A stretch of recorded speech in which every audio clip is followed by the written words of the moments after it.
Hi, Black Cat Demon here, and I finally finished my Munster Koach. And here it is.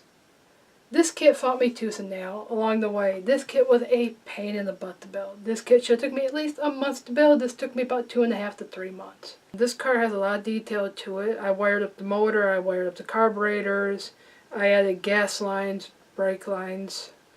I added the curls here to the fenders. Those are just paper clips. I did the same idea with adding paper clips as far as pins on my back of my car back here, on my framing and everything. I actually put some pins in that, so that way when it came down to putting this in place, when I was done painting it, everything could lock in, glue in, and I wasn't going to mess up the paint. It was just try to put glue on this and put this over top of the paint. So I thought that was kind of a cool add-on, was to add a little bit of pins and everything. On the back of the seat, JB Weld, I filled it in.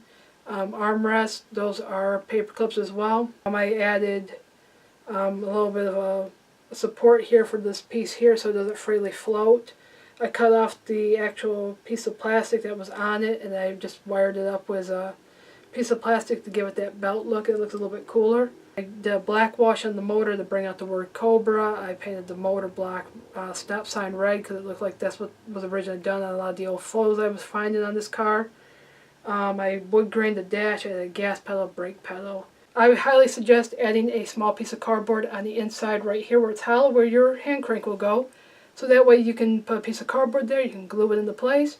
Then you can put a small drill through there, and that will allow that hand crank to sit solid and it won't move. The lanterns, you can't really improve on where they go because it's really a thin piece of plastic, so you can't add to that. All I did to these was I painted the sides with the mellow tone marker.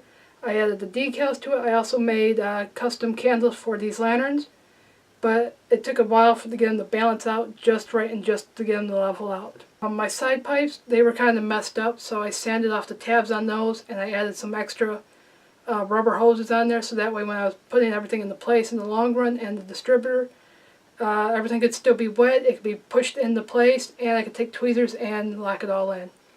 The motor, the way it sits originally, it will keep coming undone on you as you're trying to mold this thing and mount it and everything.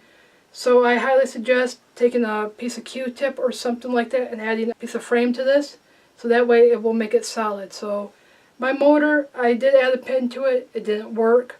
So then I added on to the frame with a piece of Q-tip plastic, and it worked. It locked everything into place. That was perfect. My horn, I moved that forward because I didn't like it sitting in the middle of the door. My indent, I filled in with some glue, put a crest decal over top of it. That fixed that problem.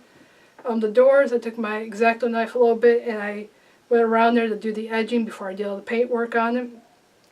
The interior, I took my knife, I also cut the interior up a little bit so that way I gave the indents where the door sat. The black squares along the inside of this also indicate where the door handles are. Steps here are actually just covered with chrome melatonin marker. I took a water-based acrylic paint, my Walmart one, my black one.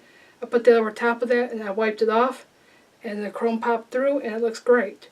The body on this car is painted a gloss black. The top here is flat black. I had to paint that all by hand because it's pretty much mimicking leather. All the snaps along the side here as well as around the back here are all painted by hand. I went by where all the snaps are located on this model. I also looked at real photos and tried to measure it out to some degree. All the chrome on the lights and the door and everything, that's all melatonin marker. I painted metallic gold Tamakia paint on the fabric up here and on the curtains. I also painted that same metallic gold on all my gold lines and everything. I also took, and it's the same gold I used on my pipes up here, but what I did was I coated that with clear yellow Tamakia, I can never say it right. But anyways, I did that so it gave it this darker gold look. The only thing I didn't like about these pipes was I feel that they're a little too long. But if you take these pipes and you turn each one individually, you can create that curved look. The side pipes and the pipes up here on top of the motor, I took a clay tool, I heated it up so the black is all soot, it curves, it looks good. the backs of the seat being painted black. I didn't paint the speakers. I didn't put the phones in here. I didn't add the TV. I didn't add a radio to it. I didn't, do the little metal curls up here. But I studied a lot of the photos of this car as I was building it. So I was studying photos of this thing when it was just the frame, all the way to the very final end as far as the way it was. I would have loved to have added the fabric to the back of this and made it a little bit closed off.